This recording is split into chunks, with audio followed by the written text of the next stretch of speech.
تو صرف یہ ہو سکتا ہے کہ افسانے پہ تنقید، کیونکہ جیسے ممتاز شیریں نے جو تنقید کی مثال قائم کی ہے فکشن پہ، اس طرح کے ہمیں معیارات نظر نہیں آتے.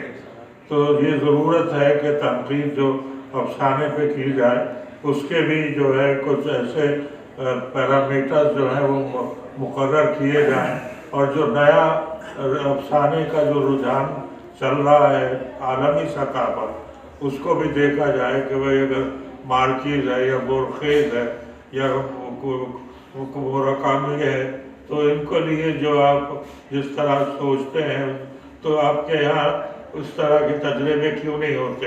جیسے اوے جو ہے اس نے جو بچے کی نفسیات پہ ناول لکھا اور نوبل پرائز اس کو ملا، تو یہ بڑے امکانات ہیں اس کے اندر.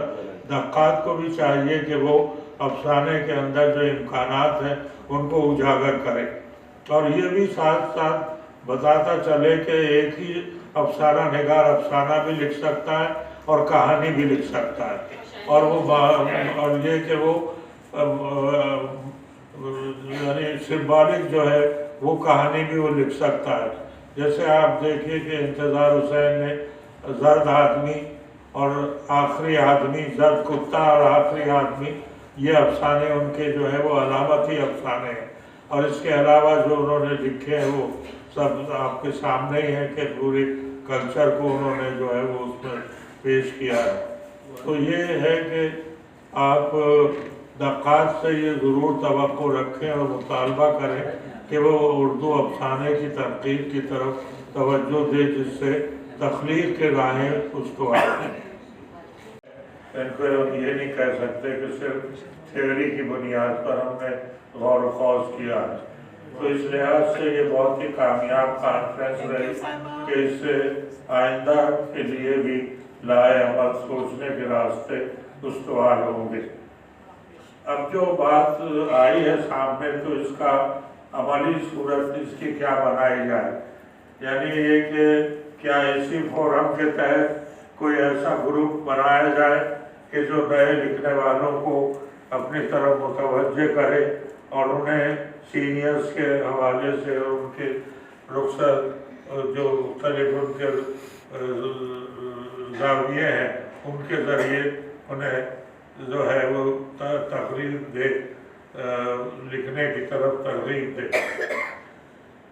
اب جو بات یہ ہوئی ہے کہ صاحب نئی نسل، تو مجھے یہ دیکھ کر تھوڑا افسوس ہو رہا ہے کہ یہاں کوئی نئی نسل کے نمائندے موجود نہیں ہیں، حالانکہ یہاں تقریباً آدھے سے زیادہ جو ہے ان کی شرکت ہونی چاہیے تھی. اس لیے کہ یہ تو بقول آپ سب کے سبھی جانتے ہیں جو کچھ بھی کہا گیا ہے کوئی ایسی نئی بات نہیں ہے. صرف یہ ہے کہ ہم ایک اجتماعی سوچ کی طرف مائل ہوئے ہیں، اور اس کا یہ فائدہ ہوتا ہے ضرور کہ اس سے ایک چنگاری سے کوئی نئی راہ جو ہے اور نیا شعلہ جو ہے وہ بارز وجود میں آتا ہے. تو یہ بڑی اچھی بات ہے. لیکن آج اگر طے کریں اس بات کو کہ اس کانفرنس کا ماحصل یہ ہو کہ کوئی گروپ بنایا جائے، تو ابھی طے کر لیں اگر یہ ایسا ہو سکتا ہے، یا کم سے کم اس کی تائید کر لیں اگر یہ صحیح ہے تو. سائمہ آپ بتائیے وہ کون سا گروپ آپ نے بنایا ہوا ہے؟ دیکھیں بات یہ ہے کہ ادھر بات جو ہو رہی تھی کہ یہ گیپ آ گیا ہے اور ایسا کیوں ہے، اور ایک دوسرے کے اوپر ہم کہہ رہے تھے کہ آپ بتائیے کہ یہ اس کی وجوہات کیا ہیں. تو میں صرف اتنا کہوں گی کہ جب ہم بیج بونا چھوڑ دیتے ہیں نا تو پھر ہمیں فصلوں کے بھی خواب نہیں دیکھنا چاہیے. میرے بچپن میں میرے اسکول میں ایک بزم ادب کا پیریڈ ہوا کرتا تھا. پھر میں کالج میں گئی تو کالج میں سالانہ میگزین نکلا کرتا تھا. پھر یونیورسٹی میں گئی تو یونیورسٹی میں بھی میگزین ہوا کرتا تھا. آج کل کے نوجوان کے پاس ایسا کوئی پلیٹ فارم نہیں ہے. آج کل انہیں ہم نے صرف اور صرف گریڈز میں اور نمبروں کی دوڑ میں لگا دیا ہے. ہر ماں باپ کی خواہش ہوتی ہے کہ میرا بیٹا ڈاکٹر بنے، میرا بیٹا انجینئر بنے.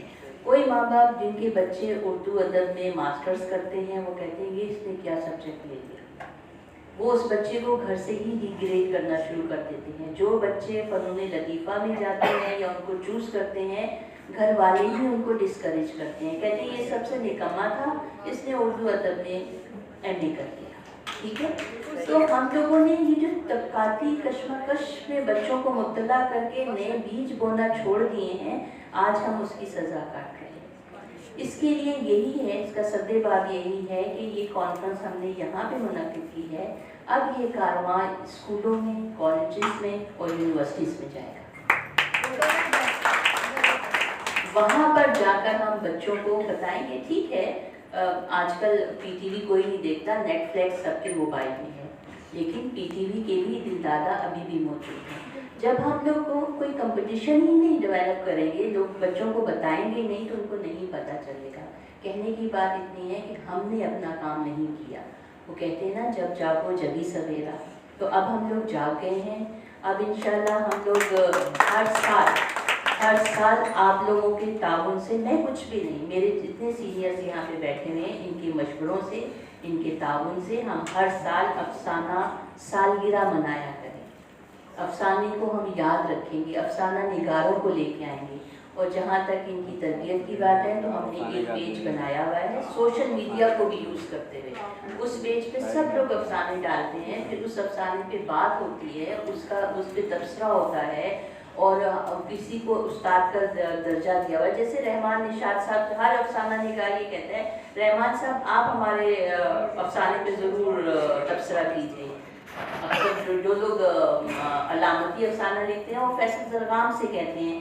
اب ہم یہ سوچیں گے جی، بہت سے لوگ کہیں گے بس یہ دو فیصل زرغام اور رحمان نشاط، ہم نے شروع کیا ہے۔ ابھی آپ ہی لوگوں میں سے کسی نے کہا تھا کہ میں اچانک ہی، میں اکیلا ہی چلا تھا جانے بے منزل مگر لوگ ملتے گئے، کارواں لوگ ساتھ آتے۔ میں چونکہ نثر کی خاتون ہوں اور میں یہ چھاپ ہی اپنے اوپر رکھنا چاہتی ہوں، شعر مجھے یاد نہیں رہتے ہیں لیکن ان کا حوالہ دینا مجھے اچھا لگتا ہے۔ نہیں بدزن نہیں ہے، لیکن دیکھیں میں اس کی پیورٹی کو، افسانہ چاک افسانہ کانفرنس کی پیورٹی کو قائم رکھنے کے لیے میں صرف آج افسانے پہ بات کرنا چاہتی ہوں۔ ابھی اچانک سے کہانی کی طرف مڑا تھا، فوراً اس کو ہم نے ڈائیورٹ کر دیا افسانے کی طرف۔ تو اسی طرح میں اس کی پیورٹی کو قائم رکھنے کے لیے میرے جیسی خاتون جس نے ابتدائی مشاعروں سے کی تھی، ہم نے دسمبر لوٹ آیا ہے مشاعرہ کیا، ہم نے جشن بہارا میں مشاعرہ کیا، کتھک ڈانس بھی دیکھا، اور ہم نے محفل موسیقی کی بھی کئی محافل منعقد کی۔ افسانے پہ جب ہم آئیں گے تو پھر ہم پیورلی افسانے کی بات کریں گے۔ تو افسانے کی بات کرنے کے لیے یہ ہے کہ بالکل بھی مایوس نہیں ہو، اور ہمیں مایوس ہونا بھی نہیں ہے، اس لیے کہ اب ہم لوگ جاگتے ہیں، ہم لوگوں کو پتہ چل گیا ہے کہ خدا تعالیٰ نے ہمیں کون سی صلاحیت دے کر دنیا میں بھیجا ہے، ہم نے اپنے آپ کو ایکسپلور کر لیا ہے، اور انشاءاللہ اب آپ کے سامنے ہم جیسے ساتھی آتے رہیں گے، اور آج اگر ہم اچھا نہیں لکھ رہے ہیں تو ہماری تربیت ہوتی رہے گی، اور انشاءاللہ ایک وقت آئے گا کہ ہم بھی کہہ سکیں گے کہ ہم بھی تاریخ کا حصہ بننے جا رہے ہیں۔ بہت شکریہ۔